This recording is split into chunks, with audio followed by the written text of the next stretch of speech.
morning and welcome to the news. As you know, we will be on for the next hour and a half, bringing you stories from across the globe with particular interest to Nigeria and Nigerians. We will also serve as the third eye on issues affecting citizens, with experts advancing solutions in key sectors and quick wins in emerging markets. Tonight, from Davos with intent, Nigeria global leaders target $29 trillion African economy. On education, a model teacher. UNESCO lists Ogun teacher in world's top 50. My objective is to contribute and be at the forefront of transforming education in Nigeria. On agriculture, UOB partners international agencies to boost production as Kebbi confronts whitefly disease in pepper farms. Spotlight on Dala Inland Dry Port, its economic impact and new partners.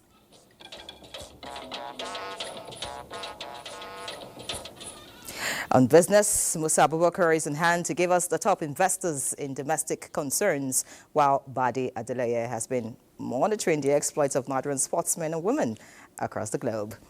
As we see on this shift, the proof of the pudding is in the eating. I'm Yen Rajan, and this is News Extra. Welcome.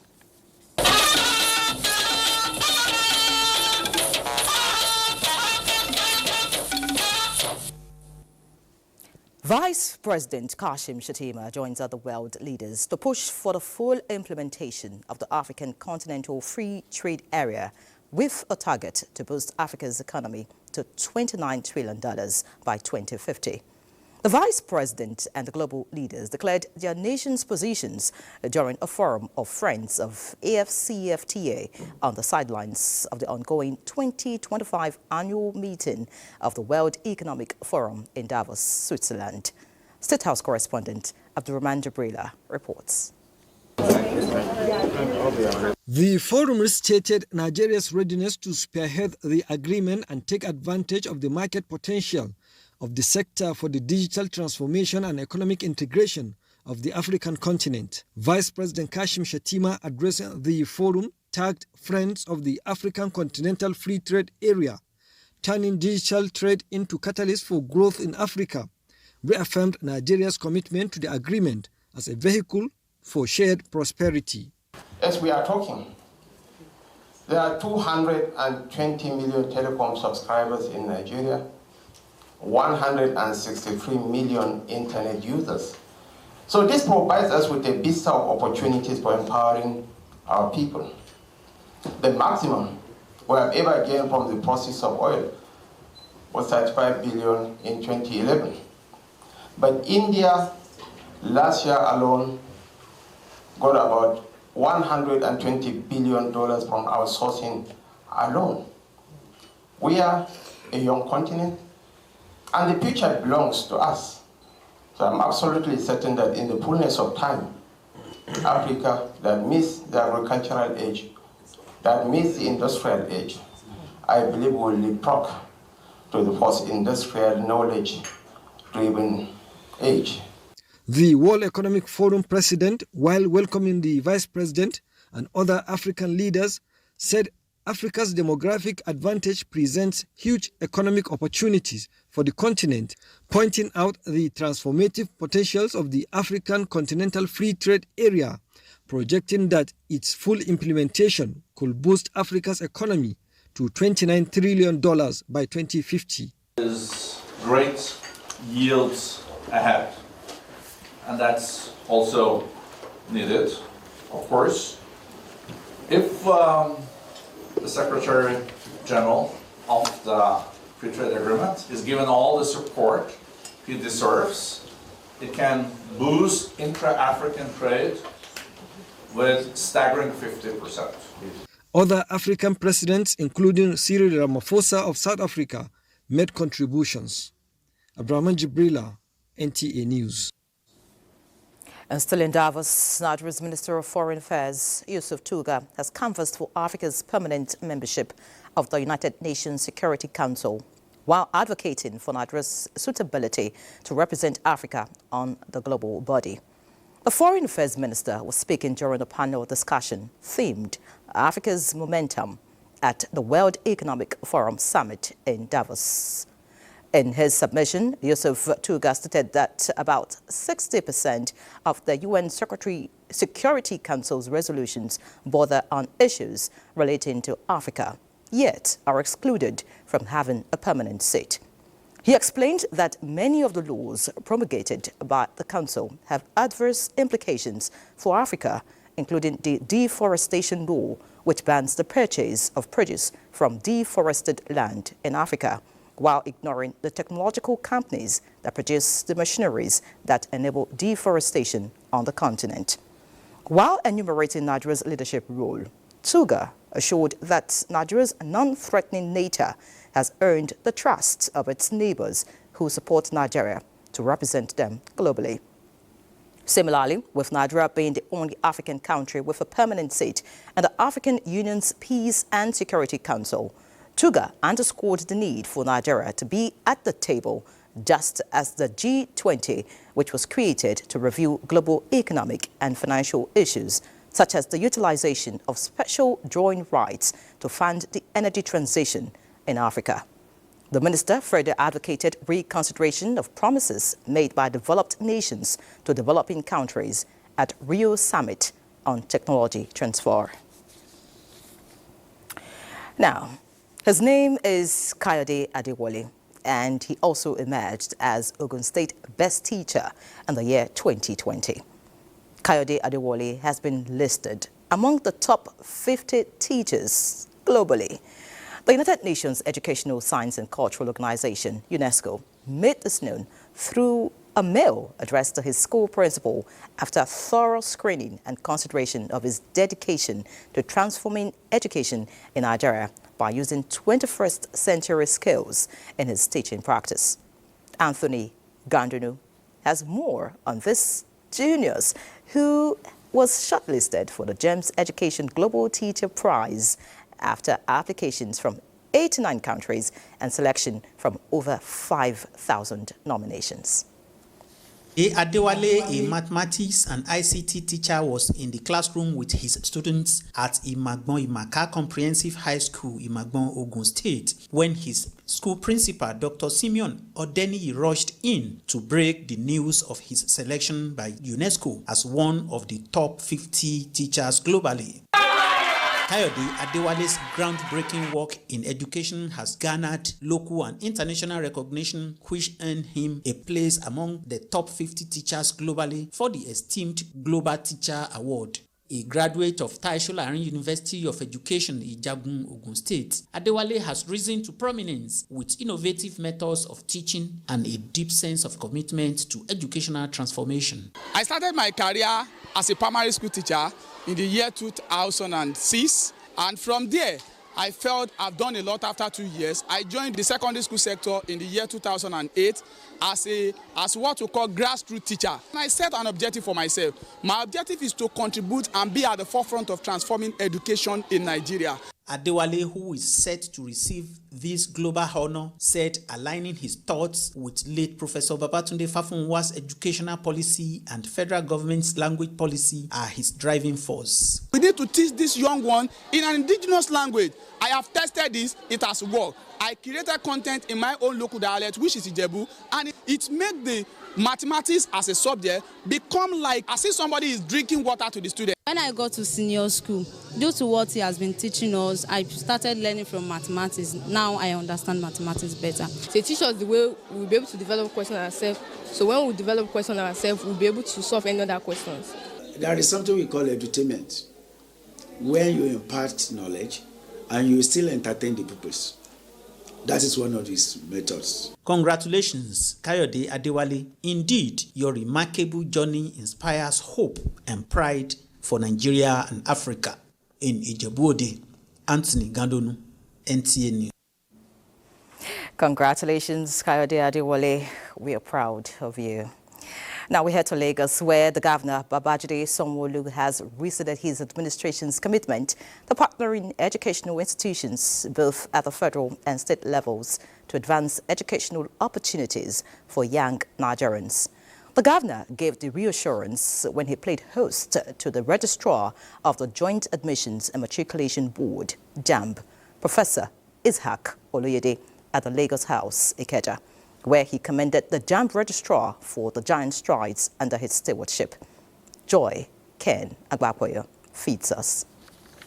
The visit by the JAMB delegation, led by its registrar, Professor Ishaq Oloyede, is to draw the attention of the Lagos State Governor to the challenges experienced in accommodating the high number of UTME candidates in Lagos and to seek support in addressing the difficulties. If we have a plot of land, it is for us to build, just as we were building, because we are doing this in the last 2-3 years. We have done so in Rivers, we have done so in Borno, Sokoto, Kano, Nasarawa, and so on, where we have the centers, where even the needs are less.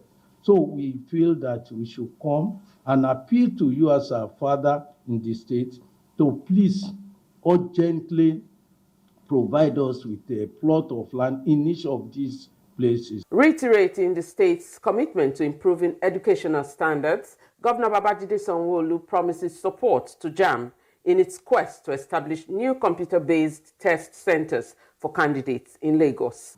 The requests are well taken. You know, they are appropriate, and we will do everything we can to make it, happen for you. We've also taken the point around utilizing the skills and the competence and the capacity, of JAMB. Only to mention that we have one of the biggest, and we dare say the best, public service staff development school in the country here in Lagos, which we pride, as the best in Magodo. The governor also acknowledged the transformative strides so far achieved by the Joint Matriculation Examination Board under Professor Ishaq Oloyede. In Lagos, Joy Ken Abakboya, NTA News. Jigawa is our next stop because it has been on the social media spotlight recently on the issue of scholarship for the bona fide indigents of the state. True to the story, girls' education is free in Jigawa, while that of their male counterpart is heavily subsidized. Mohammed Musa Askira looks at implementation of the scholarship in the state, and here are his findings. It's no longer a news that the increments in the tuition fees across tertiary institutions in Nigeria last year has brought a lot of difficulties to students from the low-income earning families attending tertiary institutions in the country. The development has motivated governments, particularly at the state level, to think outside the box with a view to alleviate the suffering of students and their parents from the tuition rise. Jigawa State, according to the Executive Secretary Scholarship Board, Saidu Magaji, has done that in a big way through the implementation of free girls' education policy, while increasing the scholarship by 100% to indigenous students in tertiary institutions. You cannot develop human without being educated. And that is why even the budgetary allocation of this board was increased compared to that of last year. We paid the sum of 7,518,240,844 Naira was approved for internal scholarship and foreign scholarship. A 20-year-old Maria Mohammed Bello is a 200-level student of nursing at the Federal University Dutse and one of thousands of other beneficiaries of Jigawa's scholarship program. She describes the free girls' education in Jigawa as a blow that shattered the glass ceiling for women in the state. This scholarship, it really helps us a lot, we students, especially the ones that don't have access to study because of problem with money. Like Mariam, Ibrahim Mohammed Jahun is a final year student of biological science, Federal University Dutse, who says if not for the scholarship, many students, including himself, would have dropped out by now. Majority of students are now enjoying this scholarship because previously you can find a student, he didn't have anything to pay or to cater or to control himself in terms of academic endeavors. These testimonies have shown that Jigawa State has set the pace for other states in the country to follow and make education affordable to all citizens in the country. From Dutse, Muhammad Musa Askira, NTA. And away from education matters now, let's take a look at activities in the National Assembly. As the Minister of Aviation, Festus Keyamo, SAN, at the 2025 Budget Defense Interaction told the National Assembly Joint Committee that the ministry's proposal of 71 billion naira would prioritize capital projects. National Assembly correspondent Lami Ali has details on this and other budget defense sessions with heads of ministries, departments and agencies. Among projects listed by the minister captured in the budget of the Ministry of Aviation and Aerospace Management is the second runway of the Nnamdi Azikiwe International Airport. The minister told the Joint Committee that the earlier contract awarded for the work was cancelled due to variations he described as outrageous. When we don't have a 100% release, the projects remain like that. They come back for variation, most of the contractors, and then it is penny wise, pound foolish for us as federal government not to quickly fund these projects and complete them. Because at the end of the day, we'll now end up spending 4 times more. They should give us the passenger their respect, their honor. This is our country. It's not about making money for them alone. At another session, the Joint Committee on Local and Foreign Debt engaged the Ministry of Finance and the Debt Management Office. We own most of Nigeria's public debt, okay? So it's on our website, but it's 142 trillion naira as at September. The National Assembly is, however, optimistic about Nigeria's debt to GDP ratio in 2025. The debt ratio to GDP is about 55%. That is not bad.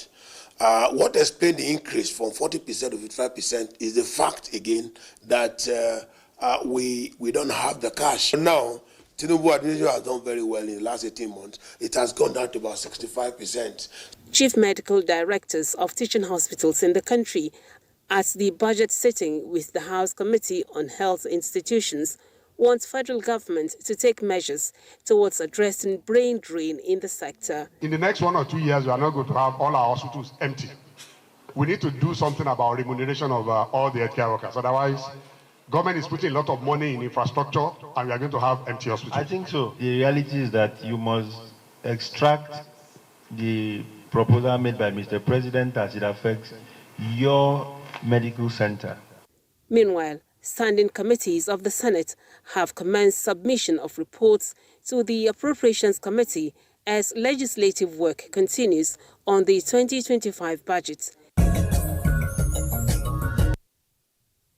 Meanwhile, President of the Nigerian Senate, Godswill Akpabio, has emphasized the need for unity and collaboration among countries in Africa to foster innovation and enhance security. Addressing the 2025 First Ordinary Session of the National Assembly of Cote d'Ivoire in Abuja, Godswill Akpabio also called for the strengthening of bilateral ties between Nigeria and the West African country. He also urged the country to ensure fairness in its upcoming elections. Godswill Akpabio applauded President Alassane Ouattara and the Speaker of the Ivorian Assembly, Adama Bictogo, for their leadership, which symbolizes reconciliation and unity. In other news, the Federal Republic of Nigeria congratulates President Donald Trump following his successful inauguration as the 47th President of the United States of America. A statement by the Ministry of Foreign Affairs states that Nigeria and the United States have enjoyed cooperation in diverse areas of mutual interest, especially in promoting good governance, sustainable development, and the fight against terrorism and violent extremism. Therefore, Nigeria looks forward to further strengthening her historic, strong, and vibrant strategic partnership for the mutual benefit of the two countries. Now let's look at politics a bit. The political cloud settles in Anambra State this year. November 8th is the date for the governorship election, and INEC already meeting party chairmen to ensure a smooth exercise.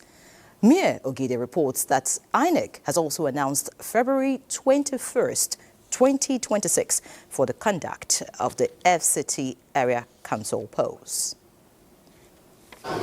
New year, new hope, with handshakes across the Niger between political party chairmen.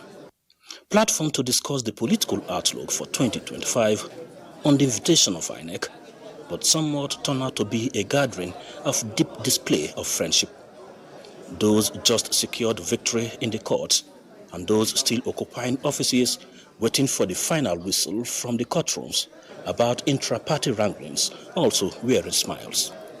Mahmoud sensed the mood, maybe. His arrival was delayed for 1 hour for the flow to continue.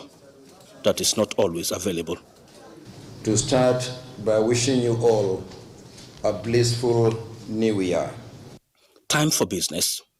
Last year was politically busy with the conduct of 51 rerun, by- and off-cycle elections. 2025 may even be busier. Top on the schedule is the November 8th, 2025 governorship election in Anambra State. Parties to conduct primaries between 20th March and 10th April. But many are yet to furnish INEC with the schedule of activities, and there is a deadline for that. I urge those that have not done so to submit the details by the end of this week. Possible commencement of continual voters registration exercise and 14 by-elections already on INEC portfolio for execution this year, and INEC makes a play. Before we conducted the first set of by-elections in February last year, I recall that we appealed to you as leaders of political parties to nominate fresh candidates for these by-elections instead of serving members so that we don't have to conduct several by-elections. And I'm very happy to say that all the political parties responded positively. FCT Area Council polls scheduled for 21st February 2026. Mahmoud is proud of the Commission's performance. And the only part of the country where there has never been a caretaker committee and where no one political party has ever won all the seats in the area council in the FCT. Expectedly, the meeting then went backstage.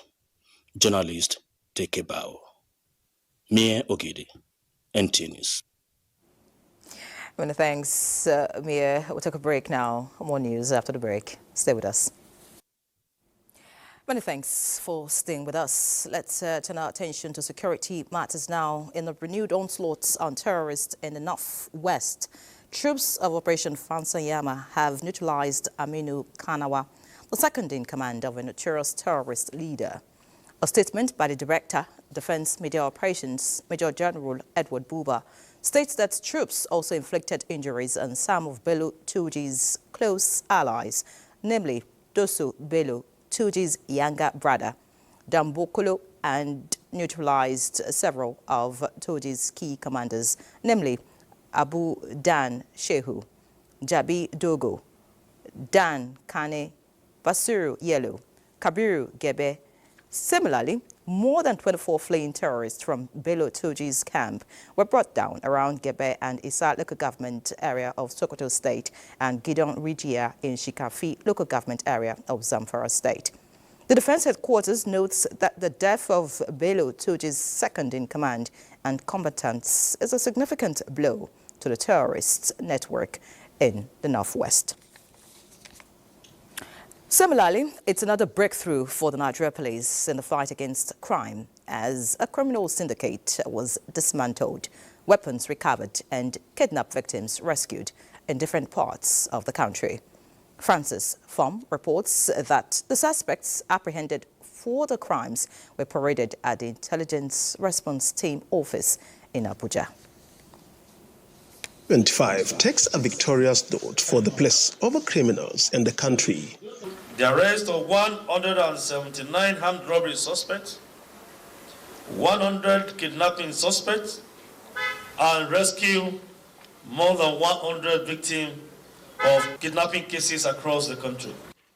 The first case under review is the arrest of 2 suspected fraudsters in Ogun State for their alleged involvement in corporate fraud totaling about 300 million naira at a lifestyle hospitality business. Efforts to recover the stolen funds from the suspects proved futile as investigation reveals that most of the funds had been diverted to their personal accounts and were used for expensive gambling. Next is a 20-year-old ex-convict who was arrested along the Zaria-Kano highway.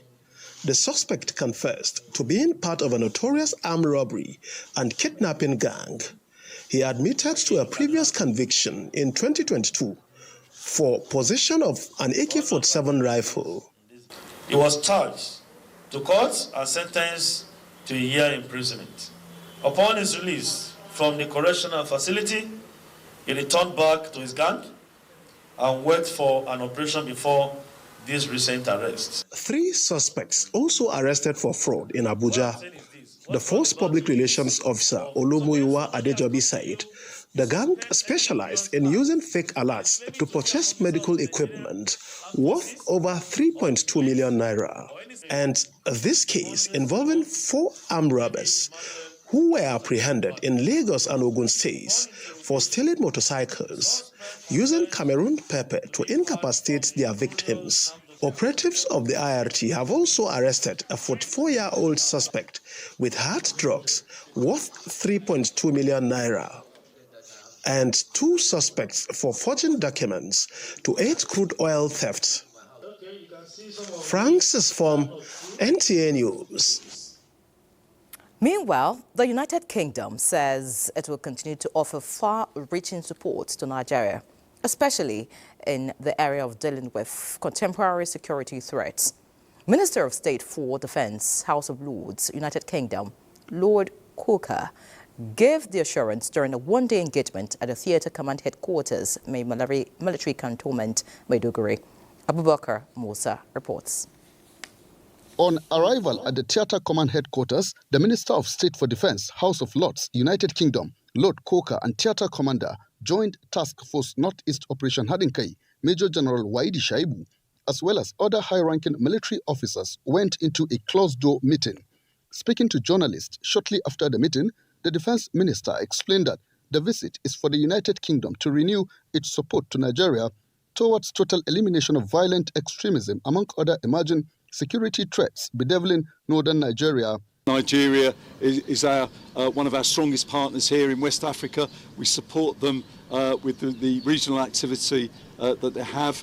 We support that across the region as well as within Nigeria with some of the threats that they've had on the border. And the General and his troops, along with the government, have done an excellent job. Their presence here today also reinforces that aspect of the mutual relationship between both countries. Lord Coker later inspected soldiers undergoing series of simulation exercises on countering violent extremism, as well as improvised explosive devices and landmines, where he reiterated significance of the program in restoring normalcy to troubled, affected communities. In Maiduguri, Abubakar Musa, NTA News. Away from security concerns now, let's see other news as Nigeria's agricultural sector is one area experiencing interventions by the African Union Development Agency. New Partnership for Africa's Development, AUDA NEPAD. The agency is focusing attention on smallholder farmers to upskill food security in Nigeria. Kenneth Nanim takes a look at some of the activities of AUDA NEPAD Nigeria in the sector. The NEPAD has a number of deliverables in Africa in its Agenda 2063. In Nigeria, interventions by the agency in the agricultural sector are huge and result-oriented, especially projects targeted at smallholder farmers to make them become more productive and contribute to the economy across the country. However, most of these agricultural projects domiciled in the communities are being coordinated in partnership with state governments. This, the new chief executive of AUDA NEPAD Nigeria says, will leverage autonomy granted to the local government to thrive. The current policy of direct funding of the local government, I'd like to tell you that AUDA NEPAD align with Mr. President's intention and deeds, and we'll do everything possible to support it. We'll provide capacity building to the local governments to know how to utilize those funds. Driven by public-private partnership approach, NTA has put in place an implementable framework to encourage private sector investment in the Nigerian agricultural sector. For these initiatives to be more impactful, advocacy is ongoing to ensure the needed infrastructure and security are guaranteed through innovation and new technologies.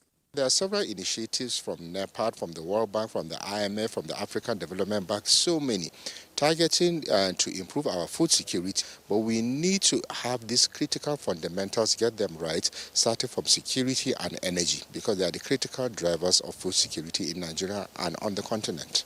The agency is also engaging in the development of sorghum varieties that are resistant to trigger a threat to sorghum production.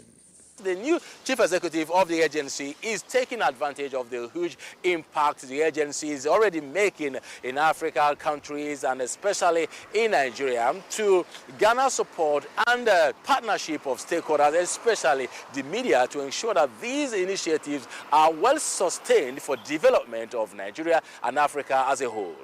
Kenneth Nanim, NTA News. Many thanks, Kenneth. Now, the avowed commitment of Nigeria's First Lady, Oluremi Tinubu, to better the lot of families in the country through her PET project, Renewed Hope Initiative, has continued to find practical demonstrations in the lives of vulnerable groups across states. Vulnerable groups in Edo State are the latest beneficiaries, following distribution of food items worth millions of naira by the initiative under its food outreach scheme. State House correspondent Adeni Taiwo has all the details. Edo State is not a stranger to the generous intervention of the Renewed Hope Initiative carried out under its social investment program. Less than a month ago, 250 aged persons from the state each received a sum of 250,000 naira under the elderly support scheme. The donation of these food items under the food outreach program of the initiative is therefore another gesture that brought smile to the faces of other vulnerable groups in the state. Describing the intervention as part of efforts to support the Renewed Hope agenda of President Bola Tinubu, Nigeria's First Lady Oluremi Tinubu, who was represented by wife of the Vice President, Nana Shetima, promised to sustain the food outreach program and other supports across the 5 focal areas of the initiative's interventionist agenda. As we distribute food items to families today, we implore and encourage you to make good use of these items. Please do not sell the food items, as they are intended to support your families. She applauded anonymous public-spirited organizations who have been assisting RHI to record significant progress in its effort to improve the lot of women, youth and children by providing the food supplies to the initiative on a monthly basis.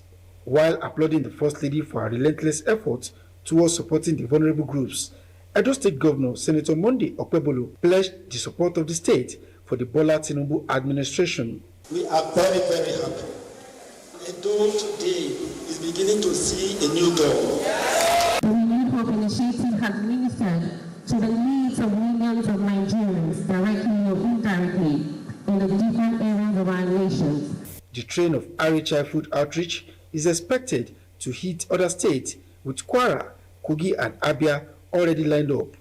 Adeni Taiwo, NTA News. Nigeria can attain economic prosperity if individuals, public and private entities embrace agro-industrial initiatives in line with global trends. This was the standpoint of stakeholders during the inauguration of soybeans oil refinery at CSS Global Integrated Farms in Gora, Karu local government area of Nasarawa State. Muhammad Awalu reports. His quest to contribute to the economic growth of Nigeria, founder of CSS Global Integrated Farms, Professor John Kennedy of Mara, established soybeans oil refinery, which was inaugurated by President African Development Bank Group, Dr. Akiwumi Adishina. We should also provide incentives for agribusinesses to support agricultural value chains from food production to processing, value addition, packaging, and market supply. Insecurity is a product of unemployment. And so if we're able to provide jobs for people in agriculture and we're able to produce enough food, we will contain insecurity and we'll be able to move the nation forward. So we want to try to see how we can reduce the cost of food. Former presidents of Nigeria, Goodluck Jonathan, and his Sierra Leonean counterpart, Ernest Bai Koroma, acknowledged the effort and foresight of Afara in creating job opportunities for Nigerian youth. We must build this country, and we can improve the condition of things in this country, that our youth will get jobs. With success in agriculture, I believe Nigeria will not only be able to feed itself, but they will contribute substantially in feeding the sub-region, Africa, and the world. As a government, we try to provide an enabling environment so that investors can come in and invest.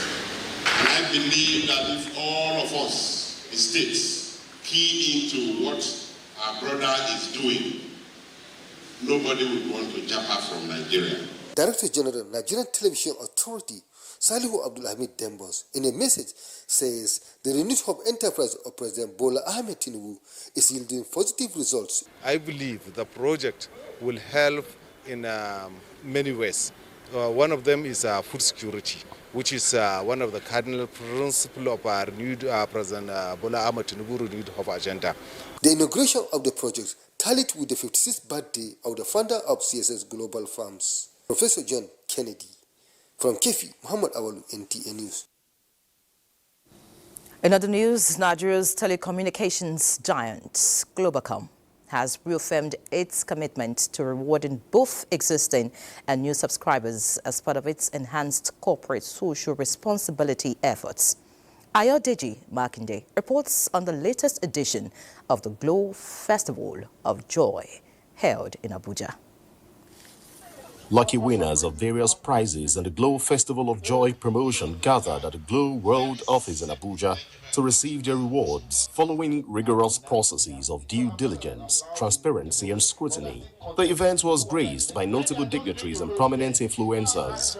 They all commended Globacom for its consistency in bringing joy to subscribers and positively impacting lives. We shall do this for the benefit of producers, so that you obey road traffic rules and regulations. I also conduct yourself as a driver. Those that have not won, don't get discouraged. Continue. Like all of us. Somebody said that the single senator does not need that one. I will also need it. When we have a company that does this periodically and always, definitely, it means that it is not that they are attracting, they are even putting out to show that they really make well, not only for the customers, for Nigerians. The Glo Festival of Joy promotion rewards subscribers with life-changing prizes, including brand new cars, sewing machines, grinding machines, tricycles, and power-generating sets. From the city of Abuja, the Festival of Joy promo train is also moving to other cities, where more prizes will be presented to a new set of winners. This is a deliberate strategy by the company to ensure people in different cities across the country have the same opportunity to benefit from Festival of Joy promo. So, everybody, joy is coming. Regulatory bodies such as Nigeria Communications Commission and the National Lottery Regulatory Commission authenticated the process, further reinforcing the credibility of the promotion and renewing hope among subscribers. In Abuja, Ayodeji Makinde, NTA News. Indeed, joy is coming. And to further inspire more Nigerians to dream big, push harder, and create real impact in their communities, one of Nigeria's leading telecommunications network provider, Mobile Telephone Network, MTN, has unveiled an initiative tagged Go Make a Difference. Diana Ajale, who was at the official unveiling in Lagos, completes the report. Focusing on encouraging Nigerians, irrespective of background, to embrace the culture of inspiring each other. This vibrant start for the new year, MTN Go Make a Difference campaign Go Mad Initiative, Chief Executive Officer, MTN Nigeria, Onyinye Ikena Emeka said, serves as a clarion call for individuals to key into strategic action towards making and fostering community development. Tunde, the fact that he didn't have access to anything more didn't deter him. He went ahead to become someone who inspires others, who teaches others. So he's using his skills to make a difference. What we are urging Nigerians to do is to also, in their little spaces, in the little communities across the country, go make a difference. And we want to assure Nigerians that MTN data is there to work with them, to support them, to go make a difference. I grew up in a very small slum community. Young Nigerian chess grandmaster 10, and founder, Chess in Slums, Tunde Onokoya, who did not just defy all odds to make global history, but has already inspired 10,000 vulnerable persons in local communities with 100 scholarships, is the face of MTN Go Mad campaign. It isn't just about being the best, really. It's about showing that it is indeed possible to do great things from small places. And that is what I think it really means to be a champion. And MTN has done the good work of highlighting the story, and I hope it goes on to inspire many people that their dreams are valid. And even when they face a lot of difficulty, as long as you don't give up, someday, just someday, the world will know your name. Highlight of the event was a friendly live chess game between Tunde and several MTN staff. The MTN Go Make a Difference campaign also aims to sustain the momentum through community engagement while driving progress, giving MTN subscribers the power to rise above challenges with MTN data. In Lagos, Diana Ajale, NTA News. Nigeria Customs Service has pledged to commit sizable resources to human capital development in 2025. Comptroller General of the service, Adewale Adeniyi, at an event in Abuja, says the quest for a stellar performance this year prompted the latest decision. Kunle Adeyeye reports. After an unprecedented revenue generation of 6.1 trillion naira in 2024, a more tasking year lies ahead for the Nigeria Customs Service in terms of revenue generation and trade facilitation. Now attention turns to officers and men of the service who will drive its quest to raise the bar. The Comptroller General reads out plans to enhance the productivity of these officers. We will be expecting you now to operate at a strategic level where you would be involved in decision making and also implementation of policies of government. This is a very onerous task. It requires personal discipline. It requires dedication. It requires professionalism. It also requires that you must abide with the ethics of the job. It is also time to reward officers who successfully scaled the promotion hurdles. It's not just a privilege to be decorated as an Assistant Controller General of Customs. It also comes from a lot of responsibility, particularly when it comes to policy making. Nigeria at this time needs opinion molders who will help the government to develop policies that will help us. And like you all know, Nigerian Customs Service is synonymous with trade, and trade is synonymous with the growth of nations. It is my expectation that myself and my colleagues so decorated today will contribute our obvious quotas. The customs boss underscores the broader impact of purposeful leadership on the nation's anti-smuggling efforts, as well as trade facilitation. Kunle Adeyeye, NTA News. This is News Extra. More news after the break. Please stay. Thank you for remaining with us. Handlers of Dala Inland Dry Port in Kano are expressing hope that this year, the feat recorded during the first and second year of then dry port's existence will be multiplied. This assertion forms part of interactive engagement when correspondent Aminu Umar visited the premises of the port to assess the situation so far since its inauguration in 2023. Kano is strategically located in the northern part of the country and serves as the region's commercial center, especially for agricultural produce, particularly grains, with the Doano market driving the business.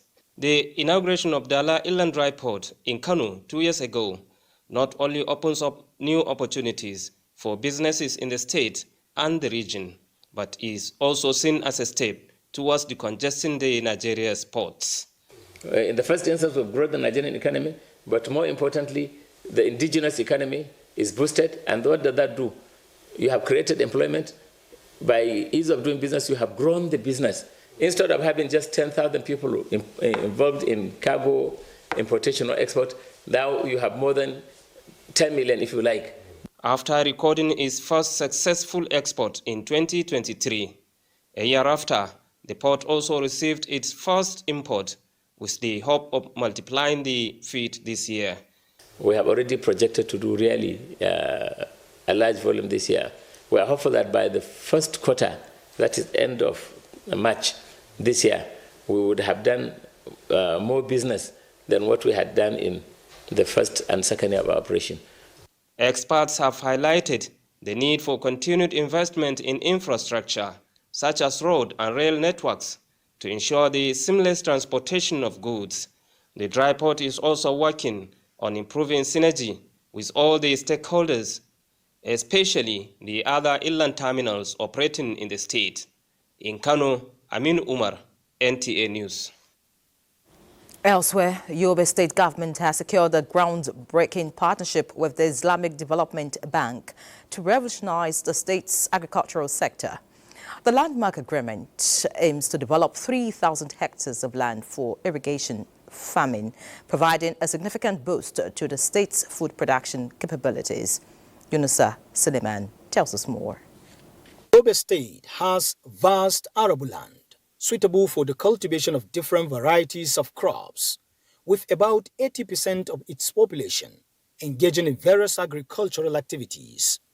With this encouraging profile, the state is exploiting every opportunity to develop the sector, hence partnering with institutions such as the Islamic Development Bank to boost food production. The bank's team visits the state to strengthen this partnership and assess the state's level of preparedness for full takeoff of the irrigation project, which targets to develop 3,000 hectares of land. In addition, we are developing the livestock sector. We understand that the Yobe State has a lot of potential in the livestock.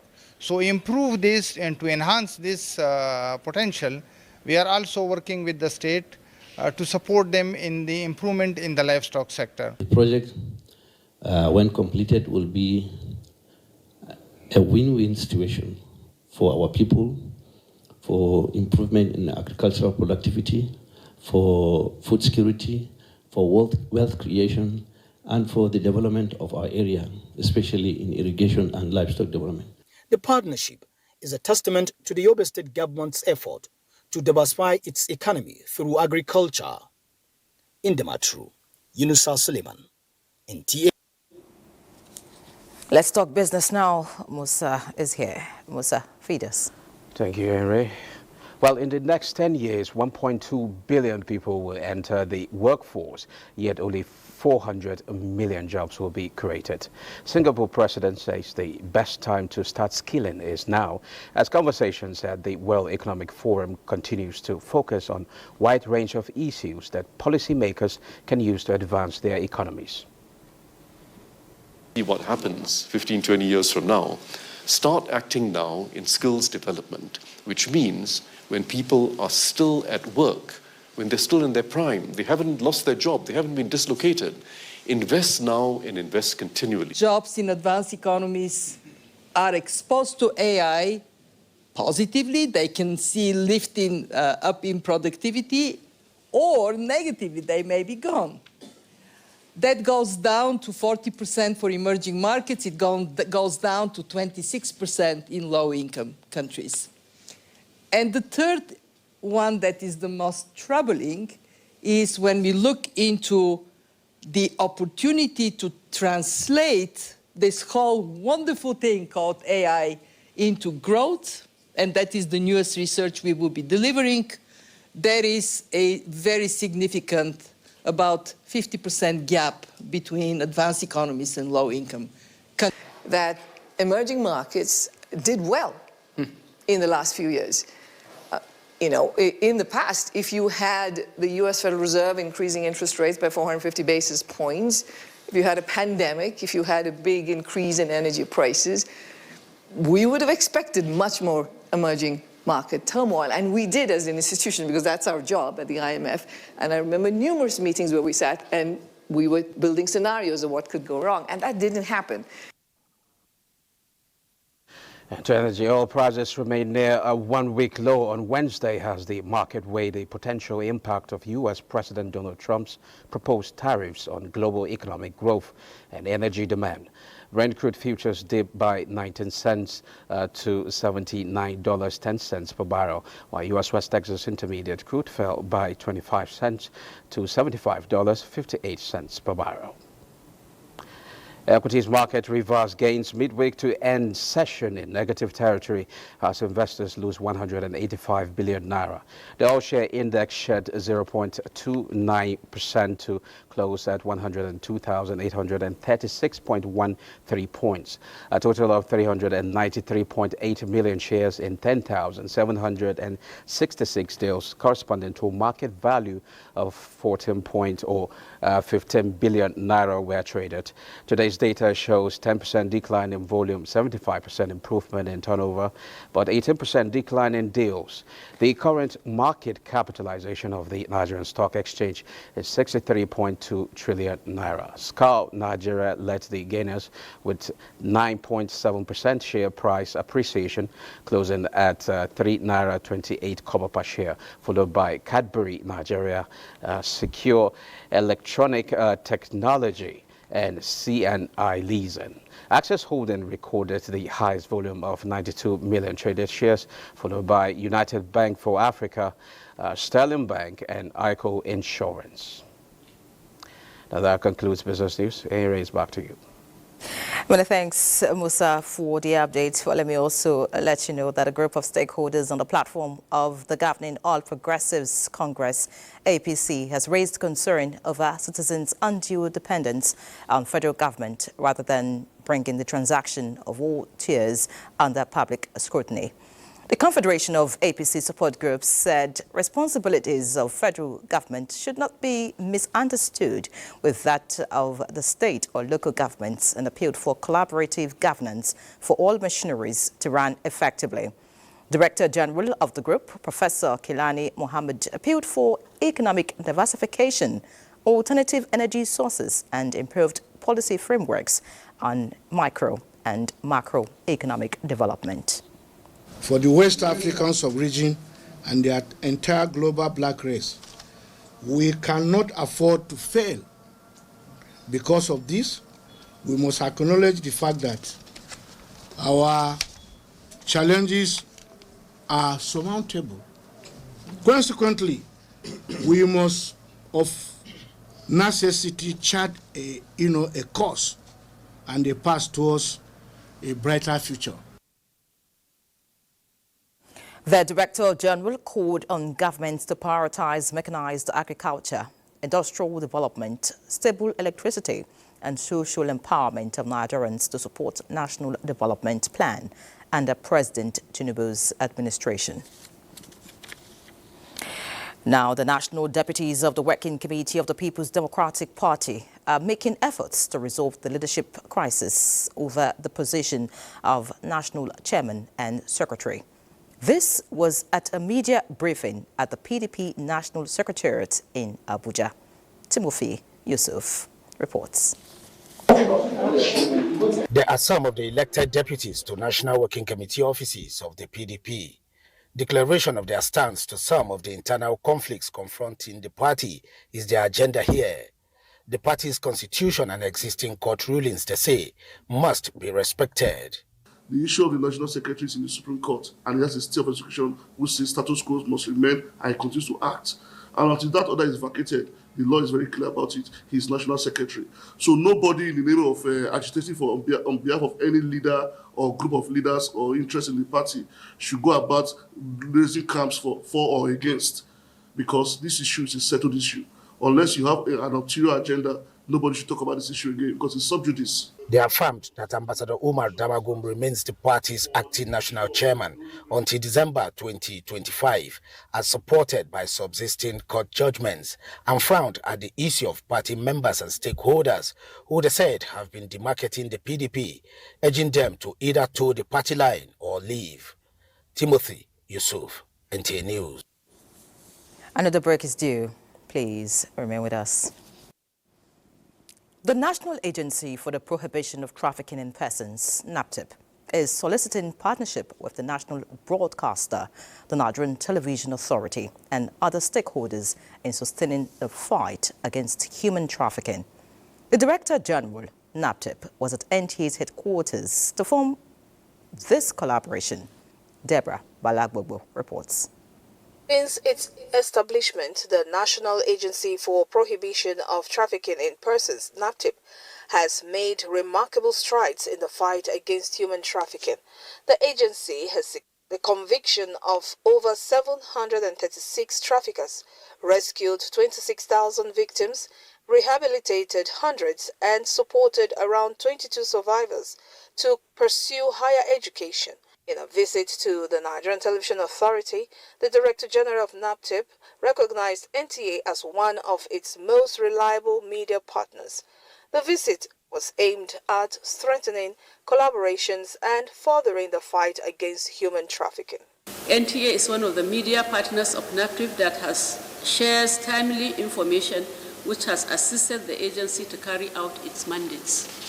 Despite all that, we still need to talk more partnership so that we could move faster. The issue of human trafficking is one that should be of concern to everybody. Is it the vulnerability of the victims? Is it their mental or physical trauma that they go through? This is what should be a source of concern to every well-meaning Nigerian. And of course, in NTA, we recognize this, and I want to assure you on behalf of the Director General that we continue to play that critical role as a stakeholder. He pledged continued support through unsolicited news analysis and objective programming to enhance public awareness.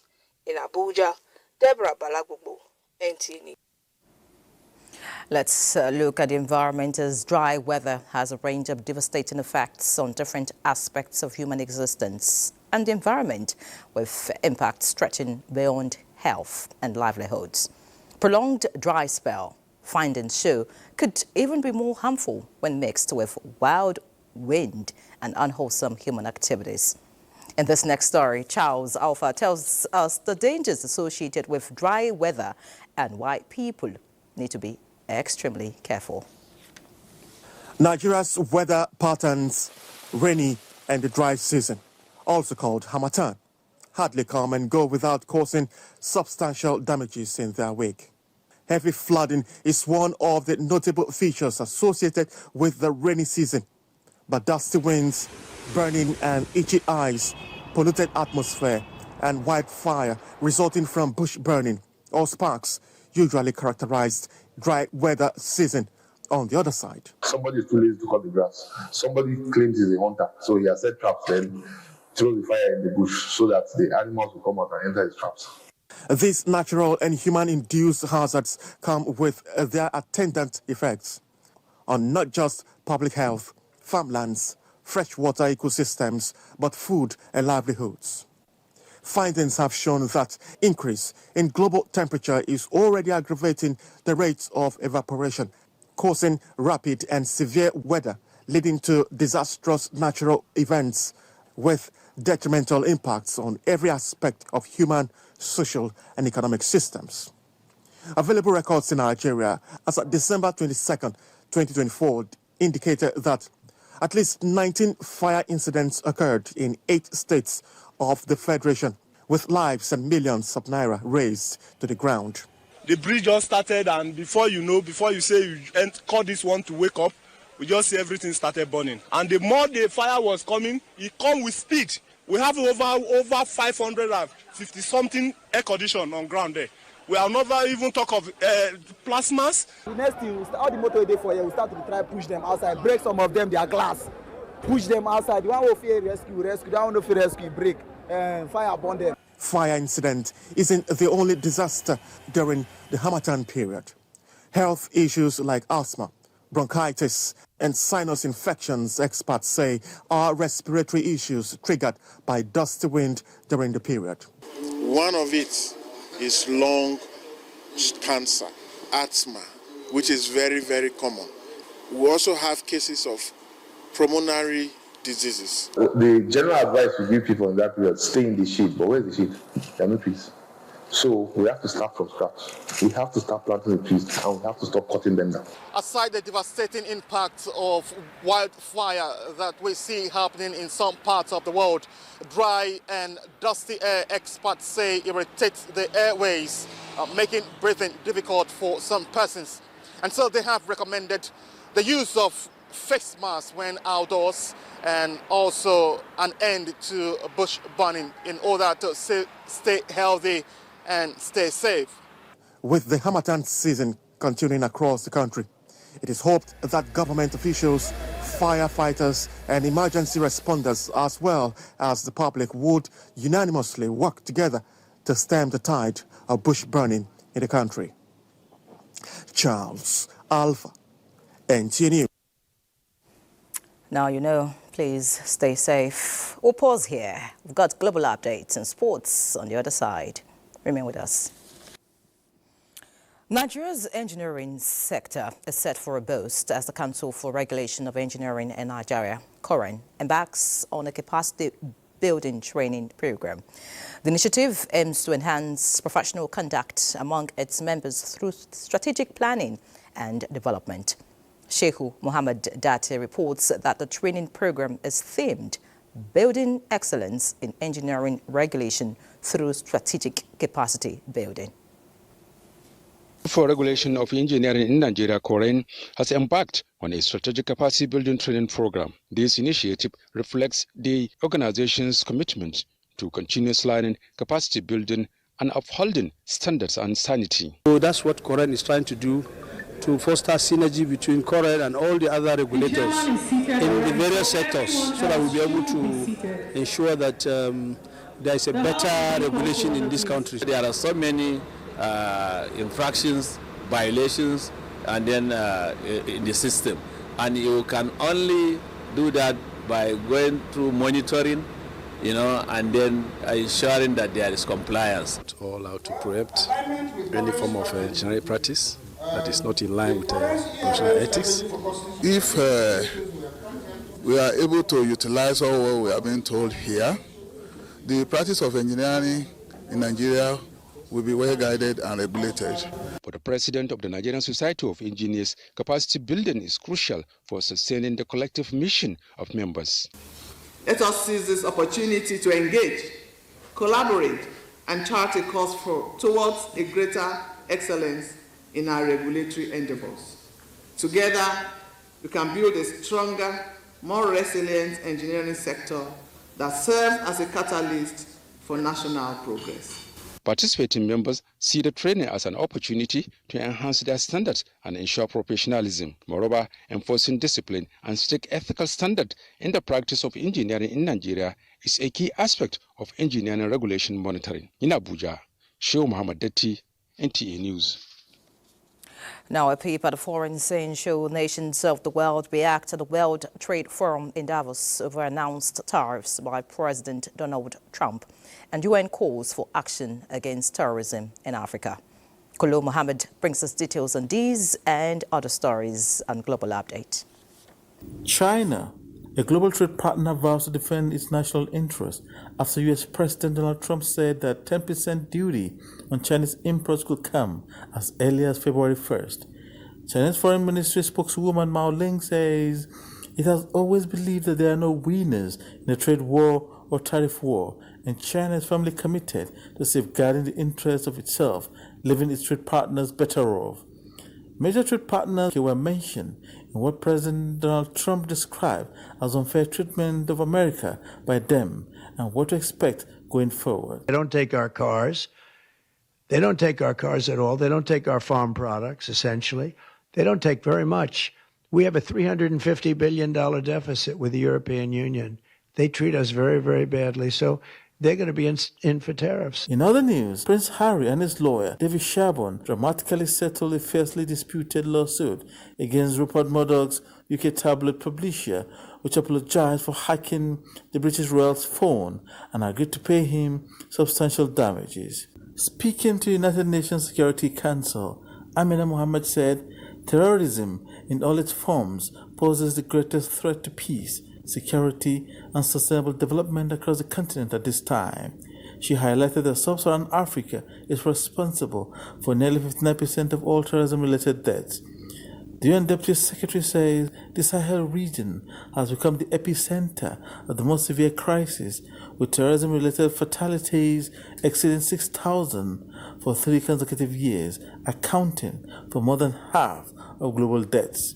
She warned, let's be clear, if this continues, the future of West Africa is at serious risk. Kola Muhammad, NTA News. With global updates out of the way, Badi Adeleye is here once again to throw light on some sporting activities that took place in certain locations across the country and beyond. Badi. Many thanks, Yere. Well, let's start with this commendation coming for NTA, and of course the chairman of the Nigerian Premier Football Board, Benga Elegbeleye, has commended the Nigerian Television Authority for always promoting Nigerian sports. The former Director General of the National Sports Commission says NTA's leading role in sports broadcasting has been the shining light in the Nigeria Sports Development Project, as the establishment of a 24-hour sports channel has provided the platform to showcase Nigerian sports talents and capacity to the world. We love NTA. We continue to appreciate what you've been doing for the league, despite very little coming from us to NTA. But NTA has been very fantastic, doing selfless service for Nigerian sports system. I want to appreciate the NTA Sports Desk for being one of the best in terms of reportage, coverage, and giving out the best to positively project Nigeria, not just football at all, Nigerian sports in particular. Moving on, Niger Rattles and Rivers Angels played out a 1-0 draw in one of the match day 2 encounters of the Nigeria Women's Football League Premiership decided on Wednesday at the Buhari Township Stadium in Abuja, with the match beamed live on NTA Sports. In the other match, which was also live on NTA, Remo Stars ladies recorded a slim 1-0 win over Ekiti Queens. In other results, Abia Angels were the biggest winners of the day, with a convincing 3-0 win over Nasarawa Amazons. Danas ladies pipped Confluence Queens 2-0. Reigning champions Edo Queens ran out 2-1 with a 2-1 away win over Heartland Queens, while Ibom Angels and Bayelsa Queens drew goalless. And from Nigeria to Europe now, where RB Leipzig recorded a 2-1 win over Sporting Lisbon in one of the match day 7 encounters of the UEFA Champions League decided earlier this evening, while Shakhtar Donetsk defeated Brest 2-0. 7 other matches are currently ongoing, with interesting results coming up. Currently, Inter Milan are 2-0 ahead of Sparta Praha. Feyenoord are leading Bayern Munich by 2-0. Arsenal 1-0 up against Dinamo Zagreb. AC Milan are 1-0 up also against Girona.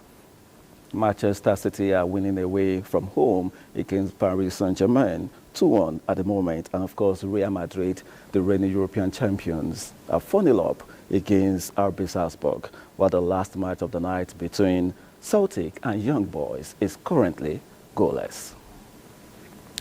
That will be our bit on sports. Let's now return to air. Many thanks, Buddy, for the update. And with sports done, we're done with News Extra tonight. Many thanks for your company. Let's do this again next week. I'm Ian Ray John. Have a good night.